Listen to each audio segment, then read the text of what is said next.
Hello students, a very warm welcome to you once again. We have finally come into our third part, but before we further go ahead, I would like to bring a very fast recap. The first topic of caste census, we have tried to understand from a general studies view how you are supposed to deal with this topic, what all are the different dimensions, some historical background, etc. The second video was mostly focused. It was oriented towards just sociology as an optional subject and how you are supposed to cater from paper 1 and paper 2. Today in our final or the third part, I am going to discuss the application of this topic in both the different areas. What are some of the mock questions that can be asked and how you are supposed to deal with this. My today's lecture will be divided into three parts. The first part, I will be giving a description of different areas in your GS studies, paper 1, 2, 3 essay, how exactly caste topics are supposed to be read or how they are supposed to be dealt. Then I will be going more towards optional orientation. Like for your paper 1, unit 5 is mostly inclined towards this topic of caste. Whereas in paper 2, there is a large chunk of your syllabus in your section A, section B, as well as in the section C, how the questions can be. And I don't want to just leave you by giving you the application part, but I also want to give you some sample questions. I will be making a discussion. What I want you to do is please write down some answers and send it to me. Please give me a comment. Sir, where am I supposed to send you these answers? I will give you the email address or you give me your email address. I will contact you through there. Now let's just get started. Yeah. So the first area what we are having is the GS view. If you look at the topic, when we are looking into the caste system, this particular topic of caste, it is directly inclined to the topic of Indian society. If you remember, Indian society, we are having the first area called as salient features of Indian society. So how can you forget one of the most important salient feature, and that is religion.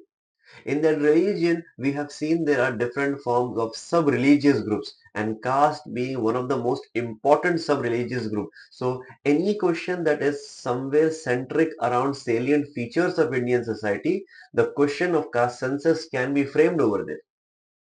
And not to forget, beyond this topic of Indian society, sorry, within the topic of Indian society, if we are trying to create a question, something on the basis of unity in diversity, if we are trying to talk something on the basis of pluralism, these topics can be covered over there. If we look into beyond uh, the general studies one, if we look into the GS2 area, how do you see this topic can be asked?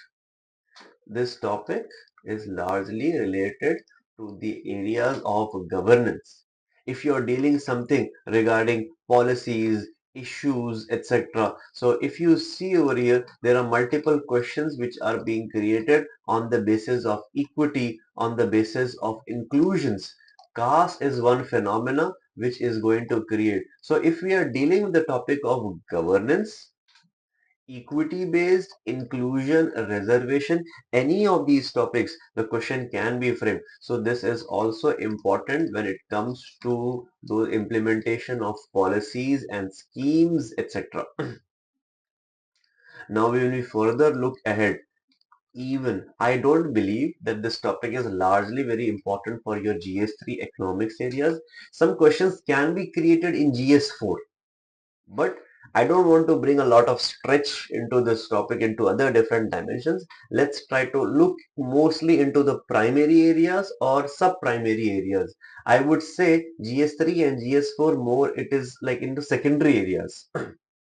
But if there is a question that has been created on the basis of essays, we can create a large level of essays which are mostly considered to be as analytical in nature, or those essays which can be considered to be as an argumentative. How do you see? Is it a progressive phenomena or is it a traditional phenomena? Is it associated to the benefits or the pros or cons to the Indian society? So here GS1 is a dimension, GS2 is a dimension, and not to forget essay, it is the first paper that you are having into the GS areas where we get to see it can create an overlap. Not just this, even if we look somewhere beyond the mains examination, somewhere in your prelims also a question can be created. See, yeah, okay, fine. We will go first with the GS overviews and then we'll go into the prelims as an example. Now, take a look at this first question that we are having. Discuss the relevance of caste-based census for understanding contemporary social issues. This is largely a question which is associated to your paper when we are associating the topic of caste to the aspects of social issues. If you look at the paper of Indian society, we talk something about the salient features. So from your GS General Studies 1, we can get to see this question can be there. If we take a look into the GS paper 2, that is the governance and the policies, they are asking how the constitutional provisions, largely this question is associated to the subject of polity. What are the constitutional provisions that are in support of caste census which are creating a constraint or against the caste census? So you will have to study this topic in both the manner. What are the constitutional provisions which supports it? Yes, the aspect of reservation, the aspect of positive protective discrimination that it is supporting. Are there any constitutional provisions where the caste census is going against? Yes, on the basis of equality, Article 14 is there. It is against the spirit of Article 14, but it is in the favor of Article 19. It is in the favor of Article 16 that there must be some kind of reservation. So different provisions of the constitutions we can frame it with pros and the cons. And if we look at the essay, there is a one mock essay that I have given, caste census. How do you see? Is it an instrument of social justice or is it a catalyst for political polarization? Largely after 1990 in India, identity politics has been studied. There is a popular journalist who writes for Frontline, etc. Her name is Sabah Naqvi. She is studying identity politics in India from last 30 years. So she largely believes rather than the social justice, this aspect of caste census is used for mass mobilization. So how do you see this topic of caste on the essay perspective? Even for your prelims, this topic can be created. Which of the following statements about caste census in India are correct? We have got 1, 2, 3, 4. What is the right answer? You please take a look, study, and let me know in the comment sections. I'm not going to discuss this topic in detail. Now, let's try to understand how this topic is relevant from your optional subject. If we take a look, optional subject, it has been categorized into two areas, paper 1 and in paper 2. In paper 1, we largely see this topic creates a direct overlap with unit 5. What is the name of the topic of unit 5? Stratification and mobility. In that, the first topic that we are having, there are some concepts that we are discussing, such as the concept of hierarchy. What is the meaning of hierarchy? So caste, something that deals with hierarchy. In this, there is another concept called to be as social exclusion. Caste is responsible for ostracism. It is responsible for creating distinctions and discriminations. So social exclusion is created. If we take a look in your part C, there is an important dimension that has been covered. And what is this dimension? This dimension is largely in the form of status groups. And if we talk about the thinker's view, I would say the topic of caste is largely associated to Weberian's Trinitarian model of stratification. Weber is largely considered to be as a multi-dimensional sociologist who is trying to study the society or the strata of society into different dimensions. So here we can study this topic of caste from the optional view mostly associated with Unit 5 and how caste is considered to be as a closed phenomena, how it is also considered to be as an open phenomena. So closed phenomena is there, open phenomena is there. Largely this is associated to different aspects of mobility that we are having. So here, yeah. So paper 1, paper 2. In the paper 1, we get to see this topic is associated to all the three sections that we are having. Largely, I would say this topic is mostly associated to the social structure where we are talking about the aspects of caste dynamics. Different forms of social structures have been created on the basis of village studies, on the basis of religion, etc. So caste dynamics is an important social structure that cannot be underlooked. On the other hand, thinkers, all the three thinkers in one or the other way, they have tried to speak about the caste system. One person is speaking about the caste system on the basis of written textual evidences, the Indological view. Somebody is trying to tell there is an important role that has been played by the caste system, but it is a fluidic phenomena. He is trying to highlight the structural functional view. He is highlighting the positive aspects. On the another, caste is considered as a conflict phenomena. There is a Marxist view that has also been highlighted by A.R. Desai. So here, Indology view has been given by Gure, structural functionalist view has been given by M.N. Srinivas, Marxist of the conflict view has been given by Raman Lal Desai.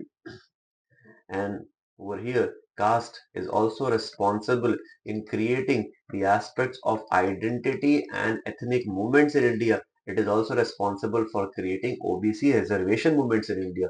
So optional questions can be framed in these different dimensions. Here I have given you some questions to practice regarding caste census, and just take a look at these questions. They are not an easy questions. They are considered to be as at par UPSC level. If you are able to tackle these questions, I am pretty sure that you will be able to write good qualitative answer in your mains examination. Take a look at the first question. Differentiate caste from class as a form of social stratification using Weberian concept. This question I have taken this from your paper 1 syllabus. If you take a look at Weber's stratification, he has divided the society on the basis of three criteria: caste, status, and party or power system. In this, when we are looking in the status groups, the one of the forms of status that we are having is nothing but caste. So I have picked up the topic of caste. I have tried to link with Weberian's concept of status and power.